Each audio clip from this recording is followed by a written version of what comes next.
Halo Sobat Spoiler, bagaimana kabarnya? Tentunya Millers doakan baik-baik saja. Jumpa lagi di channel Sektor Spoiler. Pada video kali ini, Millers akan bahas kelanjutan cerita dari Donghua series Swallowed Star, episode 198. Sedikit disclaimer, alur cerita dari Donghua ini terdapat perbedaan cerita dan penyesuaian dari novel ke video Donghua aslinya. Untuk itu, jika ada perbedaan alur cerita, tokoh ataupun latar tempatnya, harap dimaklumi. Tanpa berlama-lama lagi, langsung saja kita gas ke ceritanya. Di episode sebelumnya, setelah 6.000 tahun latihan, Luo Feng akhirnya menyatu dengan Menara Bintang dan mencapai kekuatan luar biasa yang membuat para kaisar pun gentar. Ia kembali ke dunia manusia, hanya untuk menemukan keluarganya yang hidup dalam tekanan akibat rumor kematiannya. Pertemuannya dengan keluarga penuh haru, air mata Susin, istrinya, dan pelukan putranya memecah ribuan tahun kerinduan. Namun kebahagiaan itu segera berubah menjadi tekad ketika ia mengetahui keluarganya ditindas oleh keluarga Luosi.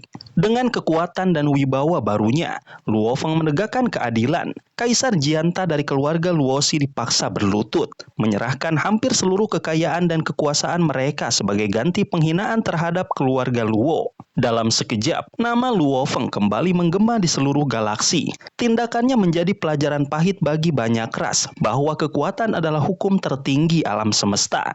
Yang lemah akan diinjak dan yang kuat akan dihormati. Setelah semua badai mereda, Luo Feng akhirnya menikmati kedamaian bersama keluarganya di Teluk Bintang 9. Tawa, cinta dan kebahagiaan kembali mengisi rumah yang lama sunyi. Namun di balik ketenangan itu, Luo Feng tahu perjalanannya belum selesai. Dunia luar masih penuh ancaman, dan jalan menuju puncak semesta baru saja dimulai. Dengan langkah tenang, ia bersiap melanjutkan takdirnya sebagai pelindung umat manusia dan penjaga bintang-bintang. Di episode selanjutnya, di tengah perang besar di wilayah luar, di dalam menara bintang kuno yang megah dan misterius, Luo Feng duduk diam di ruang yang dikelilingi cahaya lembut. Dinding kristal menara itu memantulkan ribuan bintang kecil yang berkilau terang, seperti lautan galaksi yang hidup. Dari tempat itu, ia mengendalikan segalanya melalui alam semesta virtual, mengatur strategi dan memberi perintah. Salah satu perintahnya adalah memanggil panah berat, budak setianya untuk datang menemuinya. Tak lama kemudian, udara di sekelilingnya bergetar. Kilatan cahaya muncul dan sesosok tinggi kurus berlapis baju perang muncul di hadapannya.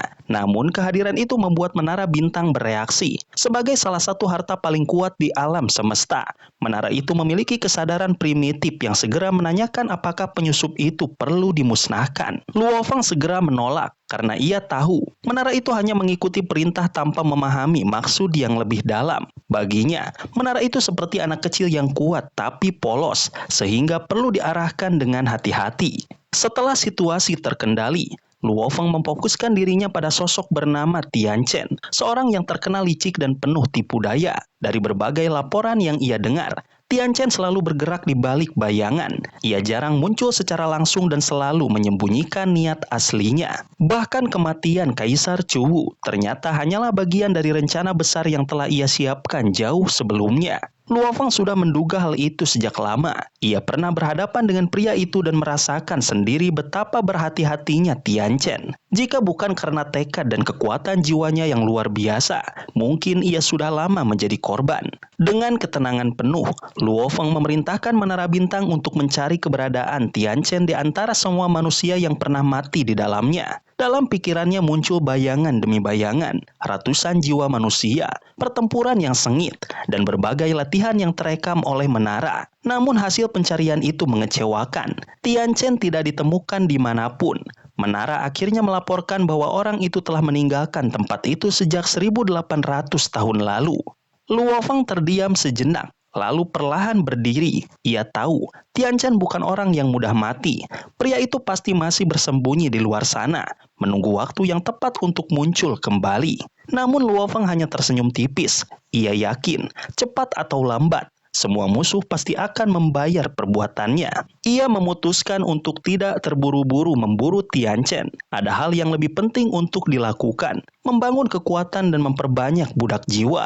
Sebagai penguasa Menara Bintang, Luofeng memiliki keunggulan luar biasa.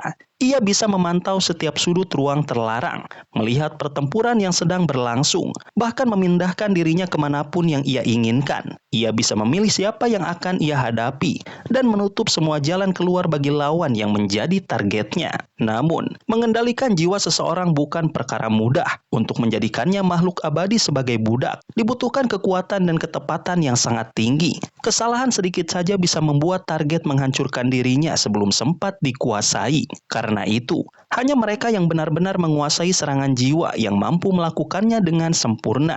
Dan Luofeng adalah salah satu dari sedikit yang bisa. Ia mulai menelusuri daftar para prajurit abadi yang masih aktif di medan perang. Tatapannya berhenti pada satu nama, Kaisar Gagak Hitam, penguasa jiwa puncak dari ras Chia di pihak iblis. Target yang ideal untuk uji kekuatan barunya.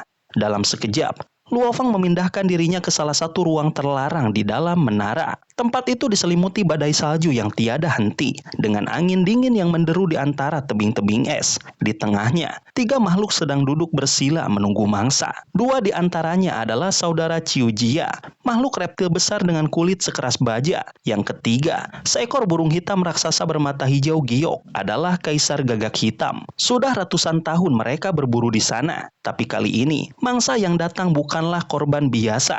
Ruang di depan mereka tiba-tiba bergetar.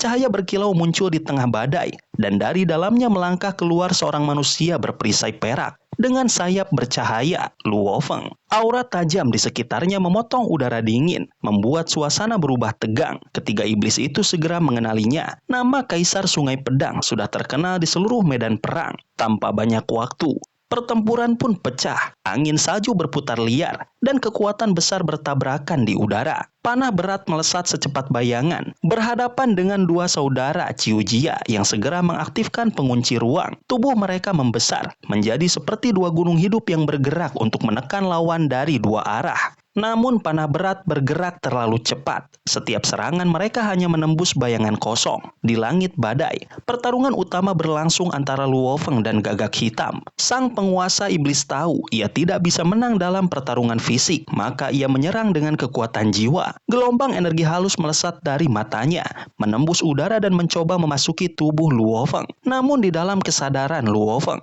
Dewa Binatang bertanduk satu yang bersemayam di jiwanya melolong keras, menolak serangan itu. Dalam sekejap, kekuatan Gagak Hitam lenyap tanpa bekas.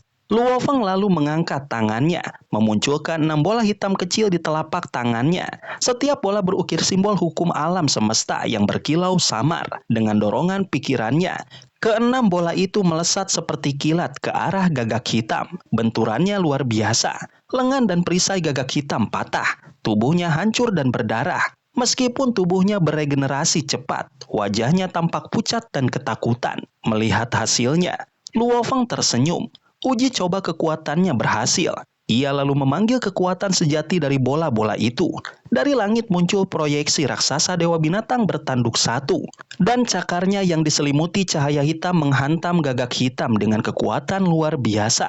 Ruang bergetar, badai memekik, dan tubuh iblis itu hancur berkeping-keping. Namun Luofeng belum puas. Ia mengeluarkan 1 bola hitam lain yang diselimuti cahaya ungu. Bola beracun dengan racun Feimo yang mematikan. Bola itu melesat dan menghantam tubuh Gagak Hitam yang baru pulih. Ledakannya menembus daging dan jiwa, membuat kekuatannya terkikis drastis. Gagak Hitam yang ketakutan mencoba kabur bersama 2 saudaranya.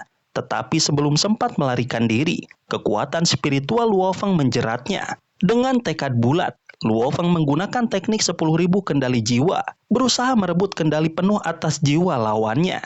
Gagak Hitam melawan dengan sisa tenaga terakhirnya. Ia tahu jika gagal, hidupnya tak lagi miliknya. Dalam keputusasaan, ia memilih menghancurkan diri sendiri.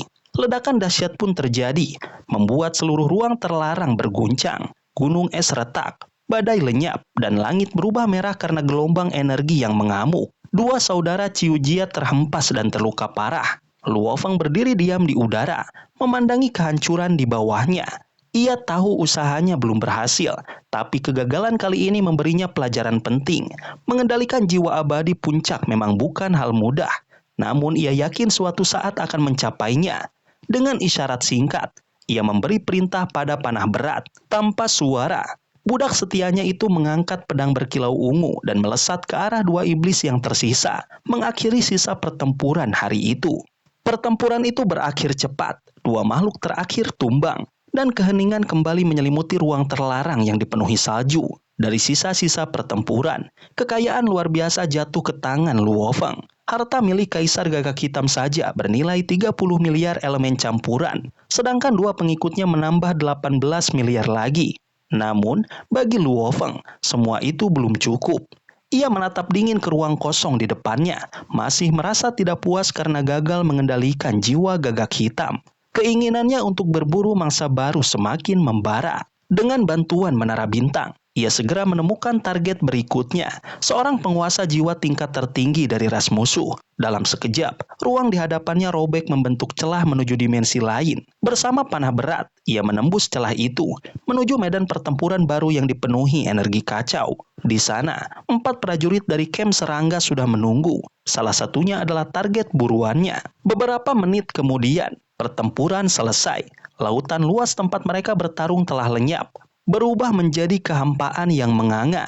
Di langit yang suram, Luo Feng berdiri tegak dengan sayap peraknya yang berkilau, sementara panah berat berdiri hormat di sisinya. Mereka kembali menang besar dalam harta, tetapi gagal lagi mengendalikan jiwa musuh. Panah berat menyadari bahwa menaklukkan para penguasa jiwa tidaklah mudah. Mereka telah menghabiskan ribuan tahun memperkuat kesadaran dan mempertahankan mental mereka. Namun bagi Luo Feng, setiap pertempuran tetap membawa keuntungan besar, harta berlimpah dan pengalaman yang berharga. Meski begitu, Luo Feng tahu batasnya. Ia sadar bahwa membunuh terlalu banyak kaisar dan penguasa jiwa akan menarik perhatian makhluk-makhluk absolut di alam semesta. Karena itu, ia mulai menyeimbangkan ambisi dan kehati-hatian. Selama 4 hari berturut-turut, ia terus berburu. Setiap hari 3 pertempuran terjadi, dan dalam waktu singkat 12 penguasa jiwa kaisar puncak menjadi korbannya. Tidak satu pun berhasil ia kendalikan, tapi semuanya tewas di tangannya. Dari 12 korban itu, 9 sempat menyebarkan kabar sebelum mati. Nama Sungai Pedang pun kembali mengguncang seluruh jagat raya. Kabar itu menyebar cepat di antara 3 kubu besar. Camp Automaton kehilangan 4 orang, Camp Iblis kehilangan 2, dan Camp Serangga kehilangan 3. Reputasi Luo Feng melesat tinggi. Ia tak hanya dikenal karena pertahanan materialnya yang tak tertandingi, tetapi juga karena kekuatan absolutnya sebagai pembunuh para penguasa jiwa. Namun Luo Feng belum puas. Ia menginginkan kesempurnaan, keberhasilan dalam mengendalikan jiwa musuh. Pada hari kelima perburuannya, di sebuah ruang pulau yang hangus, ia menemukan kesempatan itu. Di hadapannya berdiri sosok berkilauan dari ras Paluowa, makhluk dengan tubuh kristal sekeras berlian. Setelah diracuni racun Feimo, kekuatan lawan itu melemah drastis. Luo Feng menekan kesadarannya, menembus lapisan-lapisan jiwa musuh dengan energi halus dan sabar. Pertarungan jiwa itu berlangsung dalam diam, hingga akhirnya tubuh kristal itu bergetar hebat. Luo Feng merasakan perubahan di dalam kesadaran lawannya. Jiwa yang kuat itu akhirnya tunduk. Penguasa dari ras Paluowa berlutut di hadapannya dan bersumpah setia. Luo Feng menamai budak barunya itu Kaisar Hati yang terhormat. Tak lama kemudian, panah berat datang membawa 2 mayat prajurit lain beserta harta mereka. Luo Feng tersenyum puas. Setelah sekian lama gagal, akhirnya ia berhasil menciptakan budak jiwa baru yang kuat. Ia membantu Raja Hati yang terhormat memulihkan tubuh abadinya dengan berbagai item langka, karena baginya budak yang kuat adalah aset tak ternilai. Setelah Raja Hati yang terhormat pulih sepenuhnya, kemampuan pengendalian jiwa Luo Feng meningkat drastis. Kini, dalam setiap perburuan, ia tak perlu lagi turun tangan langsung. Ia mengutus 2 budaknya, Panah Berat dan Raja Hati yang terhormat, yang telah ia bekali dengan racun Feimo, serta bintang-bintang tersegel. Namun ia menanamkan aturan ketat. Bintang-bintang itu hanya boleh digunakan untuk menyerang, tidak untuk penyegelan penuh. Rahasia besar Menara Bintang harus tetap tersembunyi. Setiap bola kristal kecil yang dilempar budaknya tampak sederhana, namun daya hancurnya mampu memusnahkan dunia. Semua bintang tersegel itu terhubung dengan Menara Bintang, dan selama berada di bawah wilayah kekuasaannya, Luo Feng memiliki kendali penuh atasnya. Dengan 2 budak jiwa di sisinya, perburuannya menjadi lebih cepat dan mematikan. Setiap pertempuran mereka berubah menjadi badai kehancuran, dan setiap kemenangan membawa Luo Feng semakin dekat pada tujuannya, menjadi penguasa sejati alam semesta. Selama sebulan penuh, Luo Feng menjalani perburuan panjang. Di awal, selama 8 hari pertama, ia bertarung 3 kali setiap hari. Setelah itu, ritme perburuannya melambat menjadi 1 pertempuran per hari. Pada minggu pertama, ia masih memimpin semua pertempuran sendiri. Namun setelah itu, ia mulai berhati-hati, lebih sering bersembunyi dan membiarkan budaknya bertarung menggantikannya. Ia tahu, jika terus menampakkan diri, ia akan menarik perhatian kekuatan besar yang berbahaya. Dalam sebulan itu, total 46 pertempuran terjadi. Dari perburuan itu, jumlah budak Luo Feng bertambah dari 1 menjadi 9. Semua menunjukkan kesetiaan mutlak dan menyerahkan seluruh hasil pertempuran kepadanya. Dengan cara itu, kekayaannya meningkat luar biasa. Namun membesarkan 9 budak abadi juga menuntut sumber daya besar. Tekanan itu mulai ia rasakan. Nama Luo Feng, sang kaisar Sungai Pisau, kini menggema di seluruh menara bintang. Awalnya, saat ia hanya membawa panah berat, tidak banyak yang memperhatikannya. Tetapi setelah jumlah korban terus bertambah, kabar tentangnya mengguncang seluruh wilayah.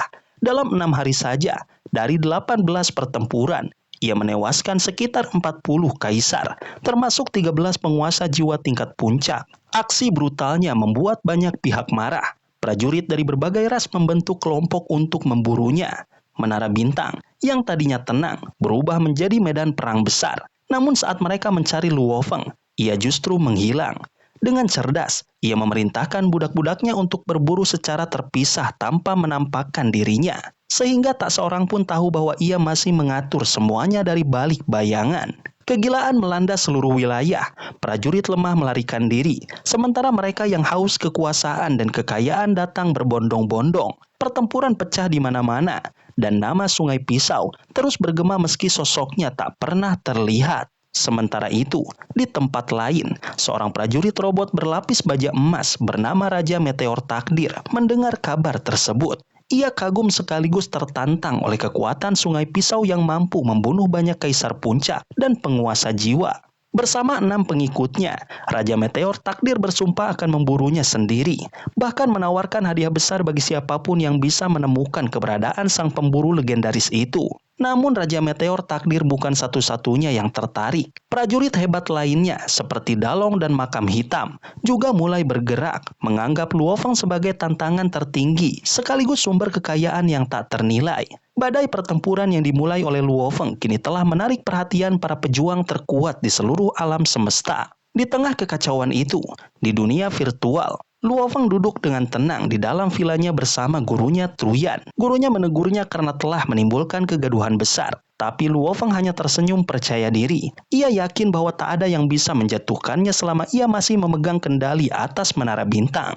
Di dunia nyata, di istana megah Menara Bintang, Luo Feng berdiri tegak dengan perisai perak menyelimuti tubuhnya. Di belakangnya, 9 budak abadi berdiri tunduk, termasuk panah berat, Zenzong, dan Raja Hati yang terhormat. Mereka adalah pasukan pribadinya, para penguasa jiwa dan prajurit tingkat kaisar yang setia tanpa syarat. Dari 46 pertempuran dan lebih dari 100 kaisar yang ia kalahkan, Luo Feng kini berdiri sebagai sosok yang ditakuti di seluruh Menara Bintang. Sang pengendali dari balik bayangan, pemburu sejati yang menggerakkan badai besar hanya dengan kehendaknya. Sobat spoiler, itulah spoiler dari Donghua series Swallowed Star episode 198. Tentunya spoiler ini tidak akan sama persis dengan episode sesungguhnya. Maka dari itu, jika ada kesalahan dalam kata ataupun istilah, serta kekurangan atau kelebihan durasi harap dimaklumi. Dan jangan lupa untuk mendukung channel ini terus berkembang dengan cara like, share, dan subscribe, supaya kalian gak ketinggalan update terbaru dari channel ini. Terima kasih banyak udah nonton video ini sampai akhir Sobat Spoiler. Kritik dan saran positifnya silahkan di komentar. Sampai ketemu lagi di video berikutnya. Tetap semangat dan sampai jumpa.